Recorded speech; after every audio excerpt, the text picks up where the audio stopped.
네, 우리나라 수영의 간판인 박태환 선수가 도핑 테스트에서 금지 약물인 테스토스테론 양성 반응을 보이자 논란이 일고 있습니다. 네, 의사의 단순 실수가 아니겠느냐. 또 한편에서는 설사 그렇다고 하더라도 세계 스포츠계의 반도핑 운동에 비춰볼 때 몰랐다는 게 면죄부는 될 수 없다. 뭐 이런 주장까지 여러 가지 목소리가 지금 나오고 있는 상황입니다. 네.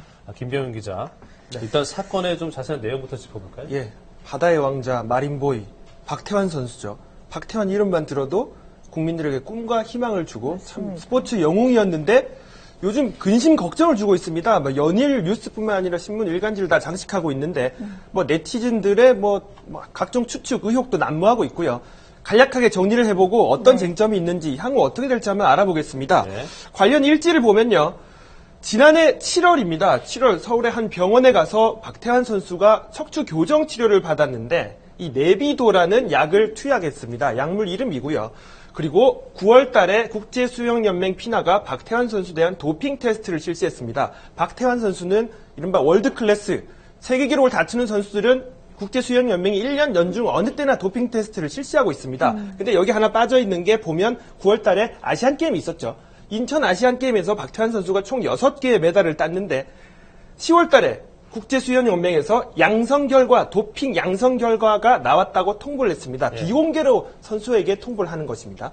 그리고 2월 27일, 그러니까 다음 달에 청문회 개최를 앞두고 있는데요. 통상 청문회 개최까지 나와서 결과가 나왔을 때 국제수영연맹이 공식적으로 발표를 하게 되어 있는데 이번 같은 경우에는 박태환 선수 측이 지난 20일에 오히려 검찰에 고소를 했습니다. 해당 병원에 대해서. 먼저 수사를 해달라고 요청한 거죠. 그렇죠. 예. 그렇게 해서 지금 사실 결과 발표를 앞두기 전에 이렇게 좀 순서가 뒤바뀌어서 언론을 통해서 공개가 되고 있는데요. 예. 자, 네비도 무슨 약일까요? 이 뭐 네버레도인가요? 보면 금지 약물 1호입니다. 테스토스테론이라고 해서 이건 양영은 앵커도 잘 알고 있습니다. 우리가 생물 시간에 배울 때 남성 호르몬 하면 테스토스테론, 여성 호르몬 하면 에스트로겐. 뭐 대표적인 남성 호르몬 성분인데요. 어떤 효과를 가지고 오면 사실 이게 아나볼릭 스테로이드라고 해서 노화 방지 약물, 이 약은 사실 갱년기 치료제로 쓰인다고 합니다. 뭐 젊음을 회복하기 위해서 외부에서 투약되는데 이게 젊은 운동선수들한테 투약이 되면 오히려 단백질 체내 흡수를 촉진해서 근육을 빠르게 만들고요. 근육 강화 그리고 피로감을 덜 느끼게 한다고 합니다. 그러니까 노화 방지 약물인데 그만큼 운동선수들이 유혹을 가질 수밖에 없습니다. 자, 역대 어떤 사례가 있었을까요?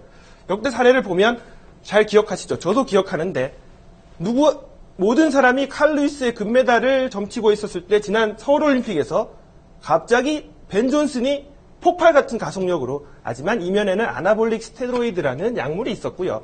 알렉스 로드리게스, 누구나 다 압니다. 몬스터 시즌을 보냈는데 역시 그 이면에는 박태환 선수와 똑같은 약을 의사의 허락하에 복용을 했다. 그리고 순양 선수, 사실 순양 선수 조금 계기는 다르지만 지난해 5월 달에 중국의 자국 대회에서 도핑 적발이 됐습니다. 박태환 선수와는 전혀 다른 약물이고요. 혈관 확장제를 투약한 것이 적발이 돼서 3개월 자격 정지를 받았는데 이번 박태환 선수 같은 경우에는 국제수영연맹의 직접 도핑 테스트에 이렇게 양성 반응을 보인 것이죠. 자, 그렇다면 박태환 선수가 올해 나이가 26살입니다.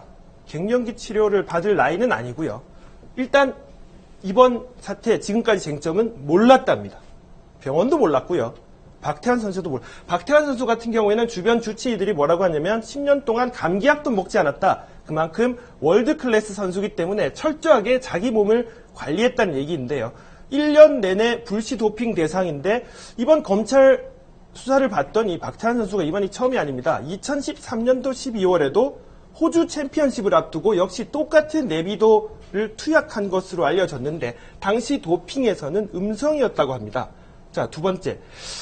이 전문 병원이 사실 노화 방지를 전문으로 한 병원인데 과연 의사는 약물 성분을 몰랐을까요? 모든 전문 의사들이 사실 테스토스테론 어떤 성분이고 사실 뭐 이렇게 약 설명서에도 나와 있습니다. 도핑 테스트에서 양성 반응을 보일 수 있음 이렇게 나와 있고요. 그런데 병원 측에서는 금지 약물인지 몰랐다. 남성 호르몬의 수치가 떨어져서 놔줬다 이렇게 하고 있습니다. 네. 약물 투입 시점과 획수 앞서 말씀드린 것처럼 박태환 선수 이번이 처음이 아니고 2013년도 공교롭게도 대형 대회를 앞두고 네비도 투약을 했습니다. 그리고 마지막으로 앞서 제가 말씀드린 것처럼 인천 아시안게임 조직위도 3번에 걸쳐서 박 선수에 대한 도핑 테스트를 실시했는데 모두 음성이었다고 합니다. 자, 앞으로 쟁점은 어떻게 될까요? 2월 27일에 국제수영연맹에 청문회가 있습니다. 최대한 박 선수 측이 입증을 하지 못할 경우 여기서 입증이라는 것은 바로 고의성 여부입니다. 박 선수가 몰랐다는 것이죠. 하지만 고의성 여부를 입증하지 못할 경우 자격 정지가 최소 2년에서 4년까지 가능합니다. 선수 자격 정지보다 더 중요한 것은 그동안 쌓아왔던 마린보이 박태환 선수의 이미지가 되는 것이죠. 어쨌든 대한수영연맹과 박태환 선수 측은 남은 청문회에 대해서 고의성이 없었다는 것을 최대한 입증해야 되고요. 모든 국민들도 관심 있게 지켜보고 있습니다. 네, 하루빨리 좀 진상이 파악됐으면 좋겠고요. 네, 오늘 김병용 기자였습니다. 네.